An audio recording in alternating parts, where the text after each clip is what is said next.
El alumbrado público supone el 15% del consumo energético mundial. Lo veíamos antes. Las ciudades buscan rebajar sus consumos energéticos, ser más sostenibles, pero también más agradables para sus ciudadanos. Y es por ello que grandes empresas están disponiendo en su organización de empresas de servicios energéticos y, por tanto, representando a Acciona Servicios, don Francisco Conesa, director de Eficiencia Energética, y don Pablo Pérez, técnico de Eficiencia Energética de Ferrovial Servicios, nos hablarán a continuación de la eficiencia energética como un servicio para el ciudadano, algo que sabemos que no solo mejora la calidad lumínica de nuestras ciudades, sino también conlleva una reducción en la potencia consumida y en las emisiones de CO2. ¿Se pueden imaginar el impacto de algo así, sumado al hecho, por ejemplo, de que conseguir algo muy sencillo, que sería un 5% de eficiencia energética adicional en nuestros hogares gracias a estas tecnologías, lo que tendría un impacto equivalente a la retirada de 53 millones de coches? ¿Cuál podría ser el impacto de todo esto sobre nuestras vidas y nuestro ecosistema? Este es el presente que abre una puerta a los nuevos servicios en los que las grandes empresas ya están pensando. Bienvenidos y les doy la palabra. Cuando acaba él. Bueno, buenos días. En este bloque nos han invitado a dos empresas de servicios energéticos a comentar o a transponer nuestra opinión, nuestra visión sobre el sector de los servicios energéticos. Viene muy en línea con lo que acaba de contar Javier, que ha sido un poco todo este calvario que hemos sufrido las ESES en los últimos años hasta que parece que empezamos a ver la luz para que se hagan viables los contratos en la administración pública. De hecho, yo llegué a este sector en el año 2010, que más o menos en esa época era cuando se empezaba a hablar del Plan 330, el 2000S, incluso se hablaba de un 8000. Estos eran el número de edificios que se iban a contratar en el formato de servicios energéticos. No lo sé exactamente, pero yo creo que se habrán hecho 5, 6 o 10 como mucho, precisamente por este problema, ¿no? Por lo tanto, esta primicia prácticamente que está dando Javier, pues abre la esperanza a que las ESES y otros actores del mercado empecemos también a hacer negocio en el sector público. Obviamente, durante todos estos años, muchos de nosotros nos hemos dedicado al sector privado. Afortunadamente, también la tecnología no se paró, ha seguido evolucionando y qué mejor exponente que los fabricantes de iluminación, que en estos últimos 8 años han dado un vuelco radical a la tecnología y a la eficiencia de sus productos. Como durante el resto de la jornada se va a hablar de alumbrado público, no sé si se entrará en detalle en tecnologías, yo he planteado mi visión enfocada en la administración pública, pero sobre todo en la parte de edificios, y luego veremos un poco más en la gestión energética.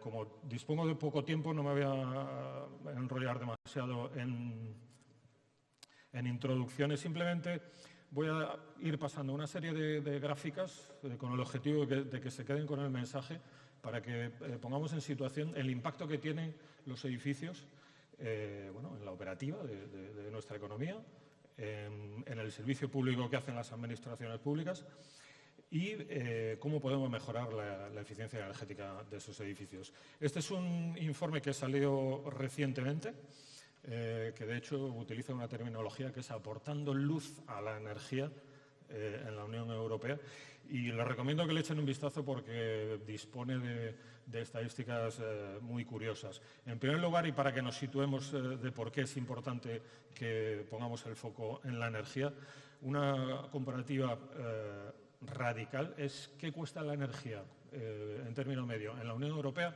y lo que cuesta en Estados Unidos, los dos grandes focos económicos mundiales.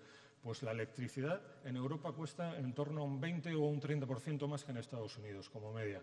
Pero el gas cuesta el doble. Por lo tanto, esto de momento ya marca por qué tenemos que poner atención en gestionar mejor la energía o buscar otras fuentes de energía que hagan que nuestra economía sea más competitiva.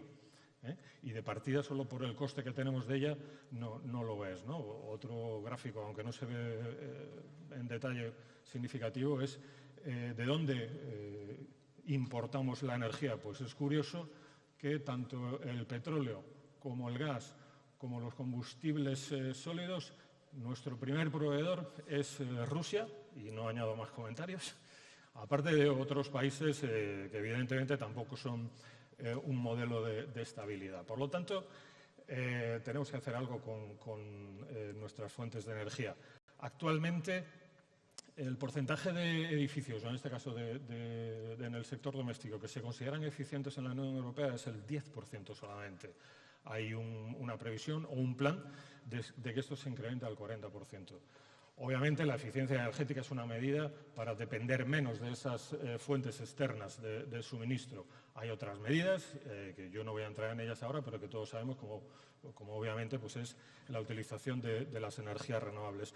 Pero la eficiencia energética es una tecnología que está a nuestro alcance y de hecho ya se está utilizando. En las ciudades representan un alto porcentaje de esa demanda de energía que hay en cada una de las economías europeas, edificios, alumbrados, transporte, etcétera. En los últimos años hemos ido viendo que paulatinamente desde la Unión Europea, pero luego también a nivel nacional, se van implantando nuevas exigencias para que los edificios sean más eficientes. Se modificó el RITE, el código técnico, nos hemos ido familiarizando con terminologías que llaman mucho la atención, edificios cero emisiones, edificios de energía casi nula, y todo esto poco a poco va siendo impuesto en concreto por la Unión Europea para que los países lo transpongan a sus legislaciones nacionales y se diseñen y se construyan o se rehabiliten edificios existentes para que demanden menos energía. Esta es una estadística que en el informe que antes mencionaba que es muy curiosa, ¿no? Que compara un poco el inventario de edificios de todos los países miembros. Y como vemos aquí, este es el porcentaje de superficie en edificios públicos comparados con el resto de los edificios de cada uno de los países. Y más o menos todos estamos en el mismo nivel, ¿no? Pues entre un 30, un 40, alguno llega al 60, es decir, el 60% en algún caso, pero en el caso de España, el 35% de la superficie de edificación son edificios públicos. Esto ya marca un poco el impacto que tiene la administración pública y la energía que se consume en sus edificios sobre el resto de la demanda de energía a nivel nacional. Pero es que si consideramos solamente lo que son edificios de oficinas, estamos hablando del 20%, es decir, 1 de cada 5 metros cuadrados de edificios de oficinas que hay en España es un edificio de la administración pública. Y eso, de hecho, es mucho más que la media del resto de la Unión Europea. Si esto lo traducimos a millones, pues nos salen pues, como 140 o casi 150 millones de metros cuadrados de edificios. No sé qué pasa. Sí, perdón.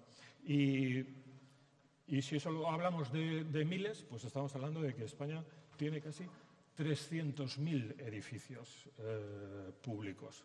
Por lo tanto, hacer actuaciones de eficiencia energética en esos edificios es vital.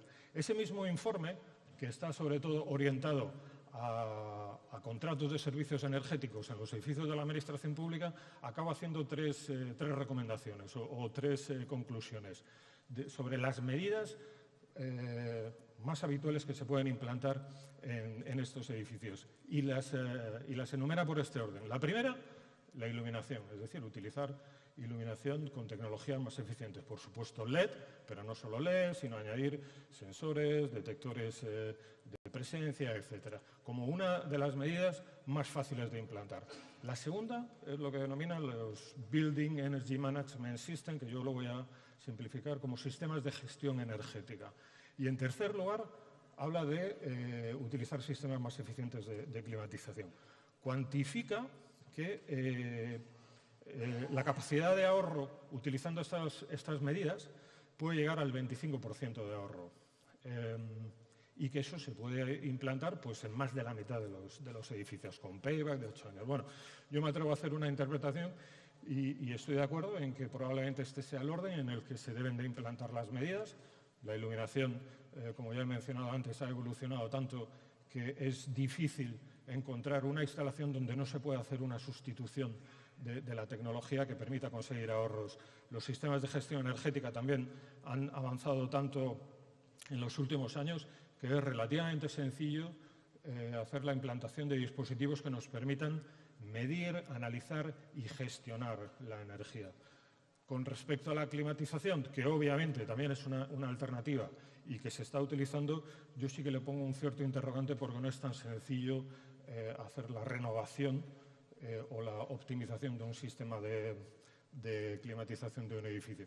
Y por una razón, yo creo que es evidente si lo vemos en imágenes. Yo he cogido 3 ejemplos de casas consistoriales de municipios, si me permiten utilizar la expresión. He cogido el Ayuntamiento de Madrid, he cogido el segundo, que es no recuerdo a qué municipio pertenecía, pero es un edificio de nueva construcción, y he cogido el Ayuntamiento de mi pueblo, un pueblo de Guadalajara.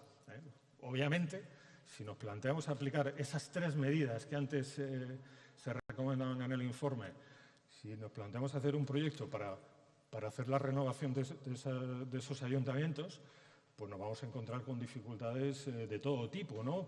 Por la construcción, por la antigüedad, por las barreras arquitectónicas, pero en lo que yo creo que sí que estaremos todos de acuerdo es que la iluminación hoy por hoy es tan estándar que se puede acometer un proyecto, sea cual sea el edificio. Los sistemas de gestión energética, sin duda ninguna, y les hablo desde la experiencia. Nosotros hacemos monitorización de cualquier instalación y prácticamente la tecnología nos permite superar cualquier restricción.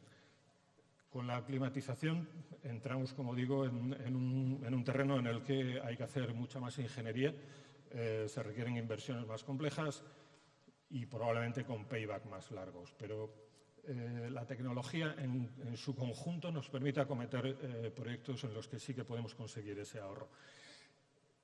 ¿Y qué tipos o cómo podemos clasificar los proyectos de eficiencia energética en un edificio? Pues nosotros acostumbramos a decir que hay 2 planteamientos. Para reducir los kilovatios hora de consumo de cualquier instalación, nosotros acostumbramos a decir que hay 2 opciones. Una, o actúo sobre el rendimiento de los equipos o actúo sobre la demanda que requieren esos equipos. Y actuar en uno u otro sentido tiene unas u otras implicaciones. Yo voy a poner un ejemplo utilizando la iluminación y, por ejemplo, la iluminación de esta sala. Si actuáramos sobre el rendimiento de los equipos, lo que haríamos sería cambiar estos proyectores por proyectores más eficientes, probablemente LED. Eso requeriría quitar un equipo, poner otro, hacer una inversión y confiar o hacer cuentas para ver si lo que me ahorro me compensa la inversión, en cuánto tiempo, etcétera. Esa sería la medida que denominamos habitualmente mejorar la eficiencia energética. Pero, en nuestra opinión, deberíamos de hacer algo antes de eso. Primero, decidir si todos tienen que estar encendidos, porque probablemente no necesitemos tener 17 focos deslumbrando al ponente, ¿no?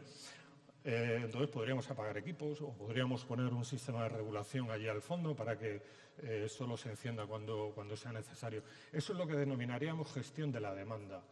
¿Qué implica uno u otro? Pues como decía, el primero, poner dinero, cambiar instalaciones o mejorarlas y tratar de recuperar esa inversión con el ahorro. El segundo, a veces también implica un cierto desembolso de dinero, pero sobre todo lo habitual es que se puede hacer simplemente haciendo una gestión de las instalaciones. Y ambas ayudan a mejorar la eficiencia energética, pero deberíamos de empezar siempre por la gestión energética, por gestionar mejor los activos y después veremos si es necesario cambiar los activos.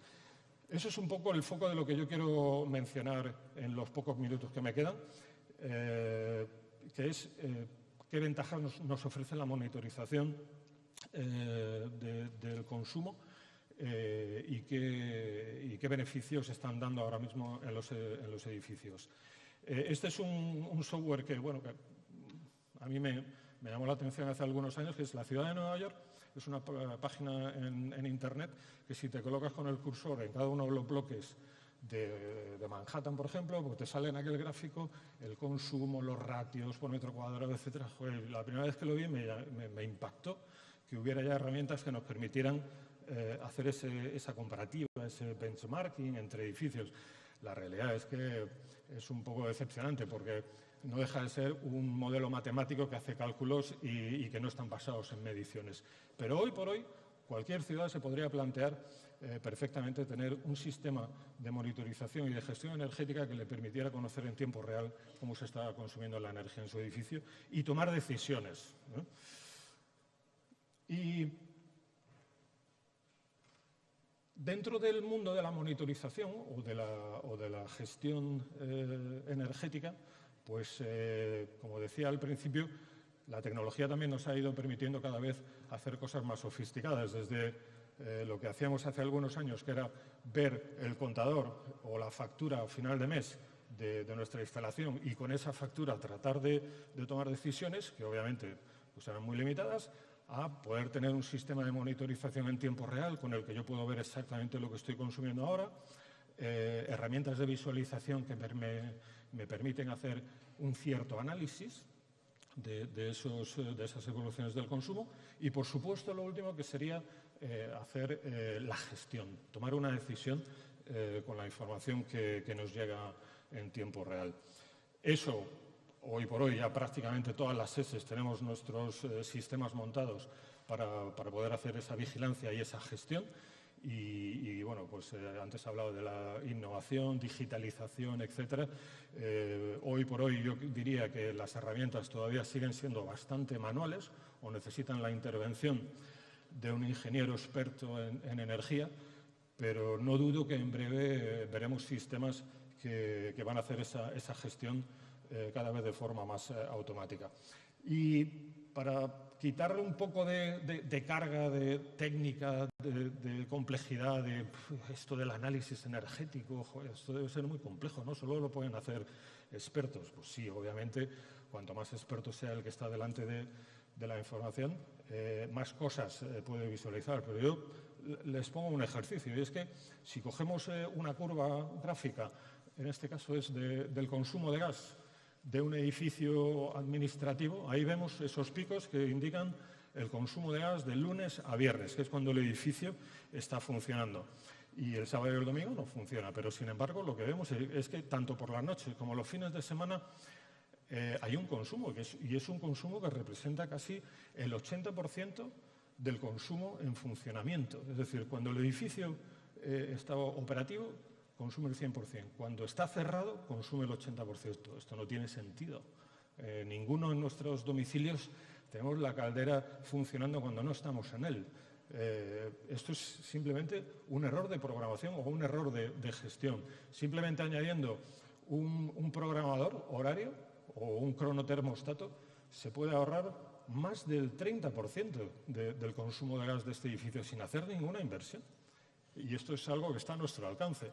Eso mismo lo podemos analizar con cualquier curva de consumo, sea electricidad o sea gas natural, y es difícil que cualquiera de nosotros no veamos algo que nos llame la atención. Por ejemplo, pues el consumo de un colegio en periodo navideño. Sistemáticamente se produce algún consumo en electricidad porque algo se está encendiendo, porque nadie le está diciendo a ese sistema, oye, es festivo, no te enciendas, no arranques la calefacción, etcétera, etcétera. Y eso es, como digo, muy, muy habitual en cualquiera de nuestros edificios. No quiero cargar las tintas sobre la regular gestión que se puede hacer en un edificio público, porque eso sucede también en cualquiera de los edificios privados. Por poner un ejemplo, este es un análisis también que hicimos de oficinas bancarias, en el que simplemente retamos al cliente a que nos dejara conectarnos a su contador para que viéramos el histórico. Hicimos, no sé si fueron 5 o 6 oficinas, yo aquí represento 4, absolutamente en todas ellas se hacía una gestión nefasta de la energía, porque los trabajadores de la oficina bancaria que cierran a las 3 de la tarde, se dejan la calefacción encendida para que al día siguiente, cuando lleguen, esté con temperatura de confort. Esa temperatura también se puede conseguir sin necesidad de estar malgastando durante horas la energía. Esta es una de las herramientas que utilizamos las ESES. Obviamente, hacemos una gestión mucho más compleja de lo que yo he mostrado aquí, pero era simplemente un ejercicio para demostrarles que es posible, que se consiguen ahorros que se amortizan en menos de un año y, además, la forma habitual en la que nosotros trabajamos es asumiendo ese riesgo que antes decía Javier. Cuando nosotros dedicamos horas de ingeniería o dedicamos inversión para dotar a esos edificios de equipos de monitorización, lo habitual es que el cliente solo nos pague si se consiguen esos ahorros. Y, bueno, no quiero entrar en más detalles, prácticamente es el final de mi presentación.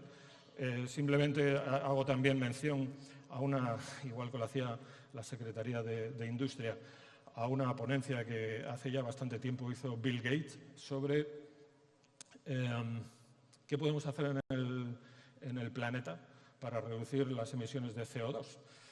Porque hasta ahora prácticamente yo he centrado mi discurso en ahorrar energía, beneficio económico, mejorar la competitividad de las industrias, de la administración pública, pero no olvidemos que la eficiencia energética y las renovables también tiene un objetivo y es mejorar o proteger nuestro medio ambiente. Y Bill Gates utilizaba esta fórmula matemática. Decía, las emisiones de CO2 son dependientes de 4 factores. Las personas que viven en el planeta, los servicios que demandan cada una de las personas que viven en el planeta, la energía que se necesita para proveer ese servicio a cada una de esas personas y el CO2 que emite esa unidad de energía. Entonces, si queremos reducir el factor de la izquierda, del multiplicando, tenemos que reducir los demás. Obviamente, como todos estamos viendo, no podemos reducir la población del planeta, al contrario, va aumentando. Es difícil decirle a la población que no requiera más servicios, es decir, los que estamos en el mundo afortunado y civilizado ya tenemos muchos servicios, no podemos impedir que la mitad de la población del planeta no disfrute de los mismos servicios, por lo tanto eso juega en nuestra contra. Afortunadamente los 2 siguientes términos sí que nos dan una cierta esperanza y es que sí que podemos proveer ese servicio con menos energía y sí que podemos proveer esa energía de fuentes renovables. Por lo tanto, todo esto que hemos comentado aquí, de la Unión Europea, las legislaciones, Eurostat, etcétera, está muy bien que lo enfoquemos desde un punto de vista económico, pero enfoquémoslo también desde un punto de vista medioambiental. Y por ese impacto, ese 35% que tienen los edificios de la Administración Pública, debemos de pedirle a la Administración Pública que dé ejemplo y que sirva de modelo a seguir. Y es la Administración Pública la que tiene que tomar estas iniciativas de aprovechar la tecnología, aprovechar, como se ha comentado ya brevemente, el cambio de criterio de Eurostat y espero que, aunque sea con 8 años de retraso, empecemos ahora a disfrutar de un momento de ebullición de proyectos de servicios energéticos. Nada más, muchas gracias y espero que haya sido interesante.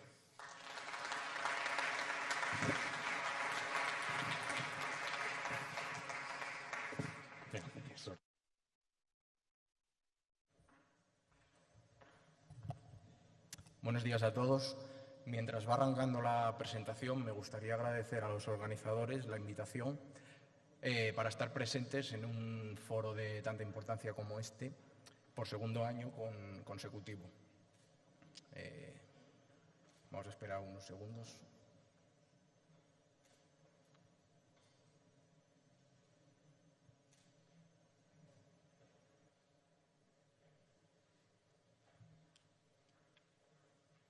Perfecto, ya está. Bueno, he titulado mi ponencia como La iluminación como servicio al ciudadano. Palabras claves, servicio y ciudadano.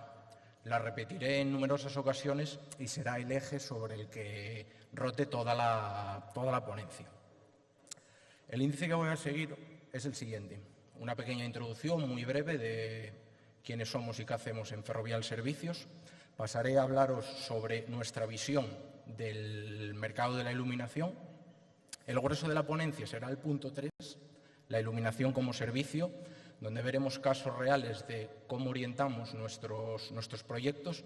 Y, por último, necesidades a futuro o inquietudes o aspectos donde creemos que es necesario avanzar. Bien. Ferrovial Servicios, de forma global, somos una empresa de servicios. Somos usuarios de tecnología, no somos una empresa de tecnología. Hacemos uso de ella para obtener una ventaja competitiva que nos permita seguir avanzando y creciendo. De forma más particular, somos una empresa de servicios energéticos. Llevamos mantenimiento tanto de infraestructuras como de instalaciones, llevamos servicios medioambientales y urbanos, movilidad, y también gestionamos instalaciones deportivas con nuestra marca comercial Inaqua. Estamos presentes en Europa, España, Portugal, Polonia, Reino Unido, también en Qatar, Nueva Zelanda, Australia, y en América, Chile, Estados Unidos y Canadá. No quiero alargarme más en esta parte introductoria. Vamos a lo importante. El futuro de la iluminación.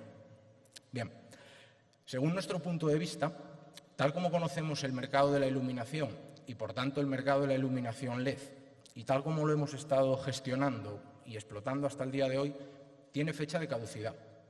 ¿Por qué decimos esto? En pantalla os muestro índices de penetración del LED.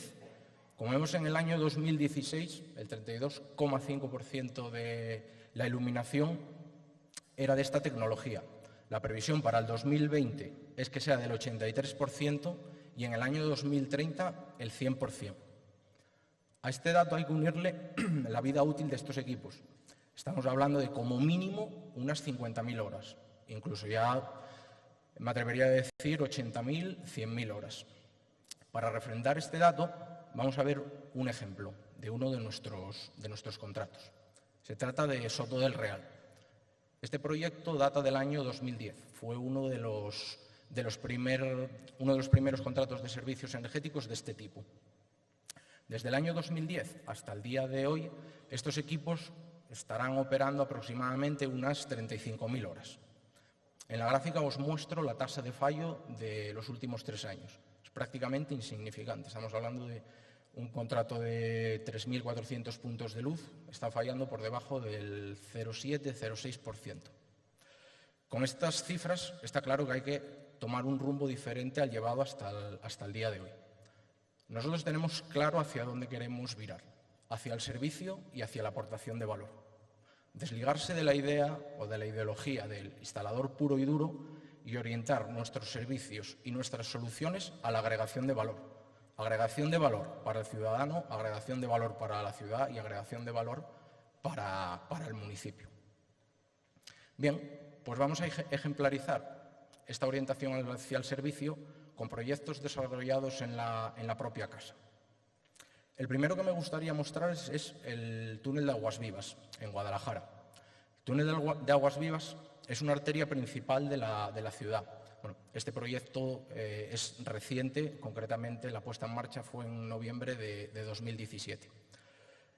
Como os decía, se trata de una arteria de la ciudad con un tráfico rodado muy importante. Este túnel tenía numerosos problemas, apagados parciales. La seguridad y el confort de los usuarios era mínima. No se cumplía la normativa.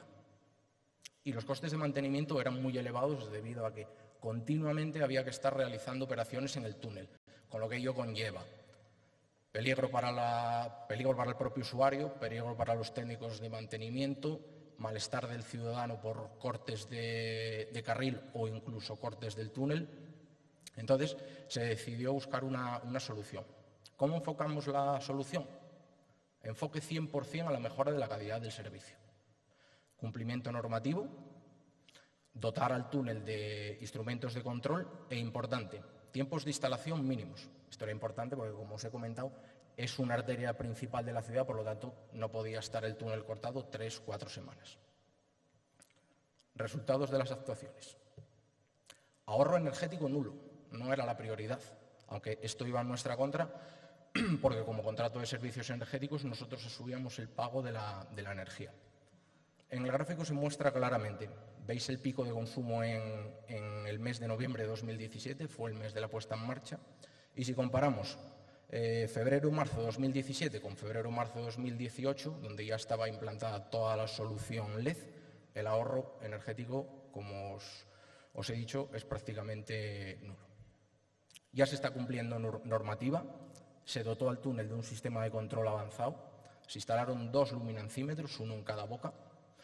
Esta solución no es común en túneles de tan corta longitud, pero con esta solución se optimizan muchísimo los niveles de iluminación y consigues ajustarlos perfectamente a la curva de adaptación. Por lo tanto, los niveles de seguridad y confort aumentaron de forma exponencial. Y por último, la duración de las actuaciones únicamente se trabajó durante 5 días. Inicialmente había una previsión de corte de 7 días, pero se consiguió reducir a 5 días. Todo ello gracias a los sistemas de conexión rápida que proporcionó el fabricante, que evitaron el uso de clemas, y los tiempos de montaje se reducieron también de forma notoria. El segundo ejemplo es todavía más reciente, es de marzo de 2018. Es un proyecto llevado a cabo durante las fiestas de Semana Santa en Sevilla.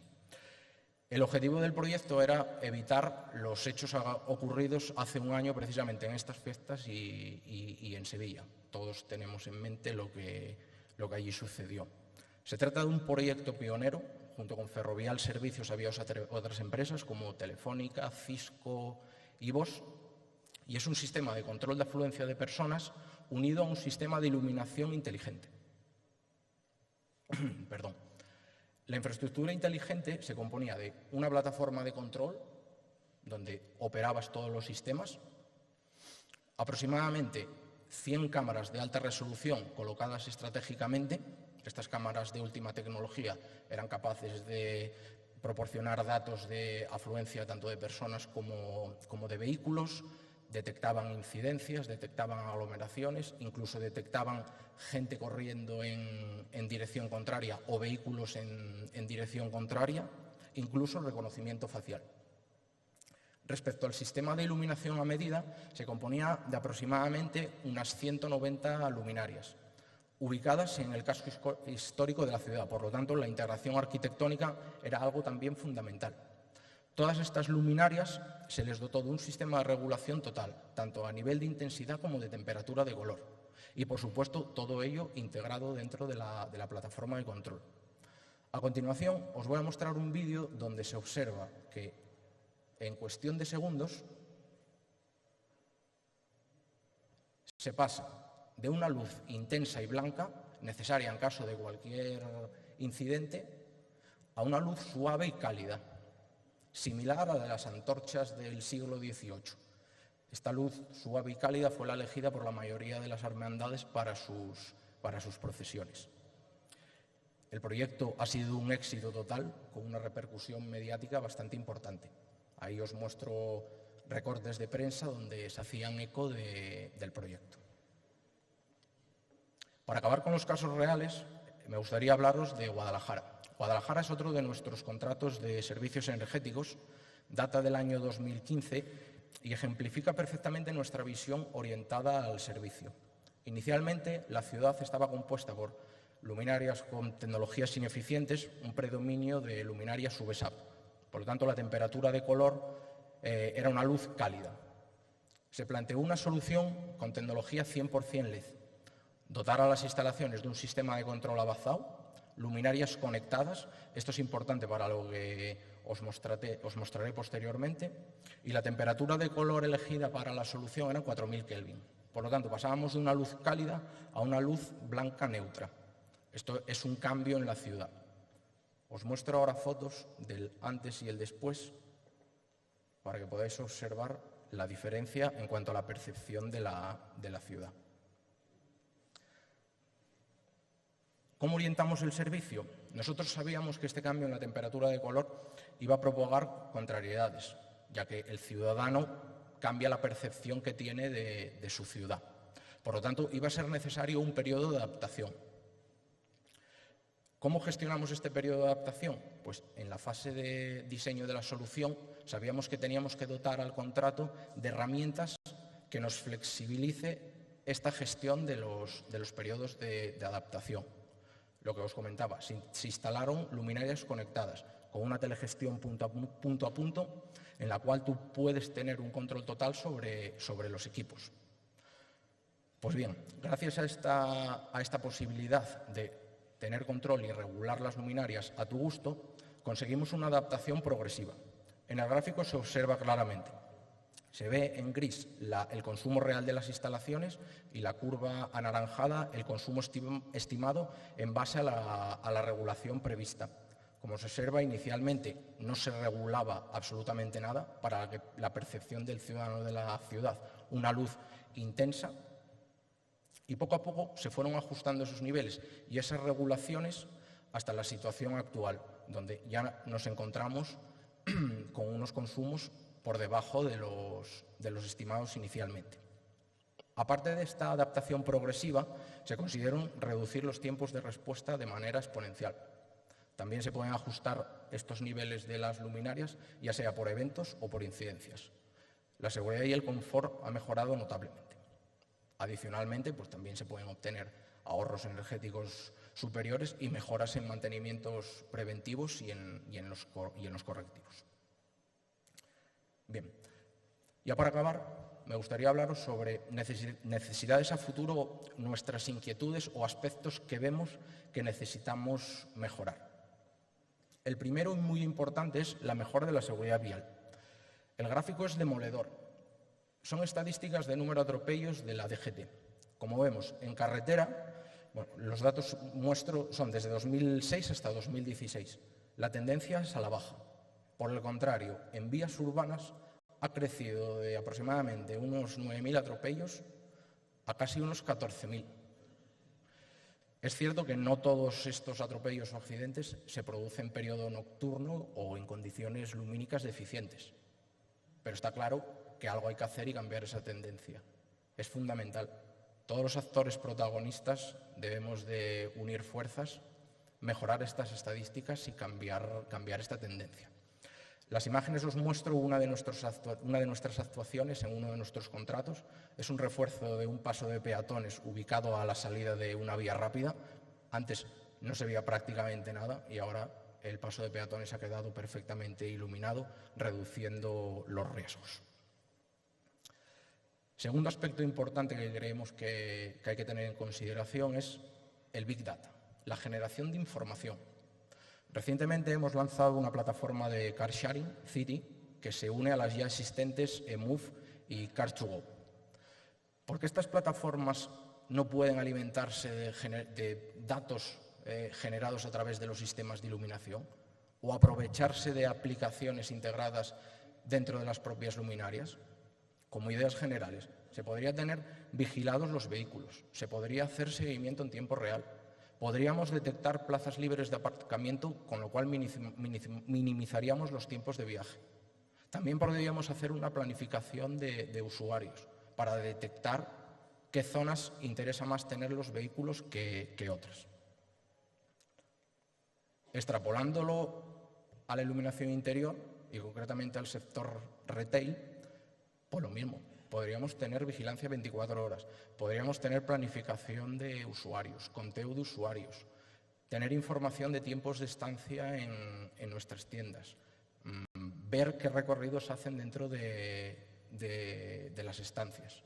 Y esto es extrapolable, por supuesto, a supermercados, hospitales o aeropuertos. Y ya por último, continuar en el desarrollo de las Smart Cities.